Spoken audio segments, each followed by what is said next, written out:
Hey everyone, I wanted to talk about a topic that I really didn't understood back in my younger days or when I was in the military, and that is to how to handle injuries. Coming from a background where you kind of just push through everything, in injuries, personal problems, everything that you're dealing with, and it to a point that's healthy, right? How to persevere and endure. But when it comes to trying to be effective in jiu-jitsu or any combat, martial art combat, you don't want to have setbacks where it takes you out for so long or an injury that's continuing to nag.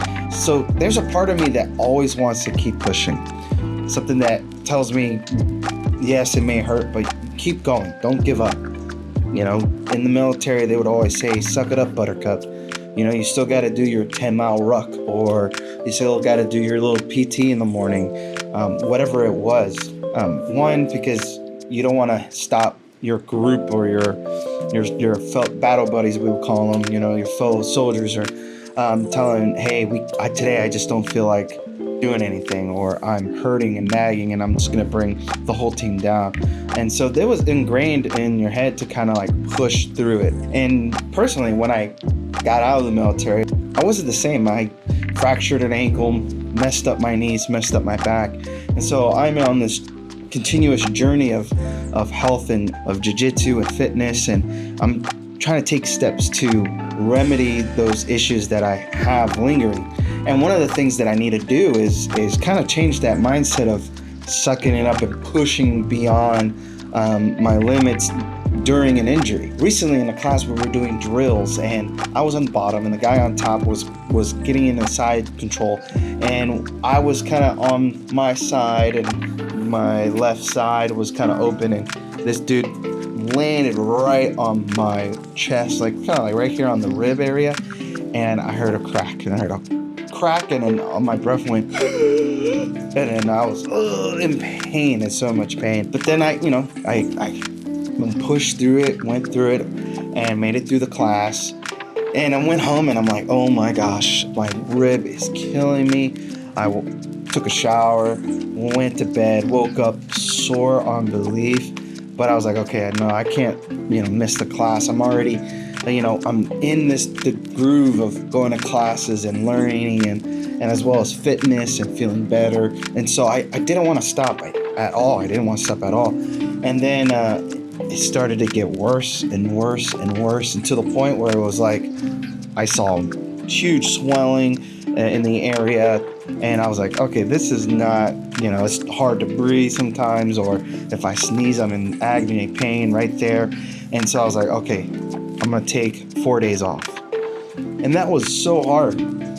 My wife was fighting me on you gotta make sure I ice the area and make sure if I need to go see a doctor, go see a doctor. Instead, after 2 weeks of dealing with the injury, I was like, okay, I'm just going to take some 4 days off. And if I'm going to do anything, I'm going to do light cardio instead of rolling around and, having people fall on me or anything of that. And so that was like a big mental thing where I was like, okay, all right, if you want to have longevity, take these moments, heal up, so that way you can continue for the long term.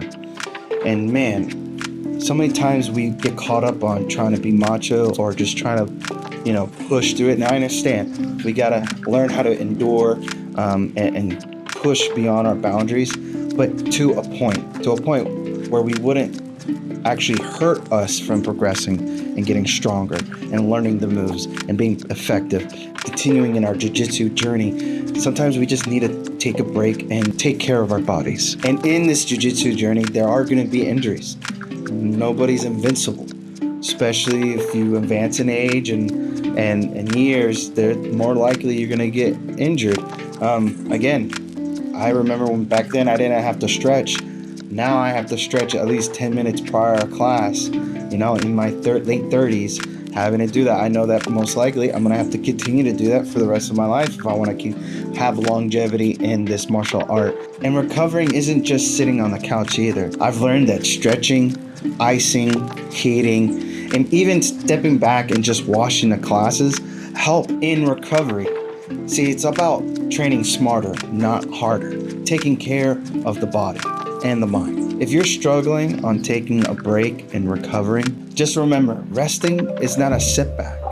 It's getting you prepared for the future to come in your journey in Jiu Jitsu. If I want to be on the mats years down the line, then I have to have my body catch up to my ambition. Hopefully this video resonated with some of you guys about taking the moment to saying, okay, let my body catch up to my ambition.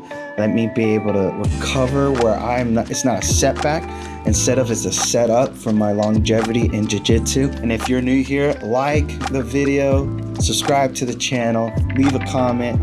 Until next time, we roll, learn, and evolve.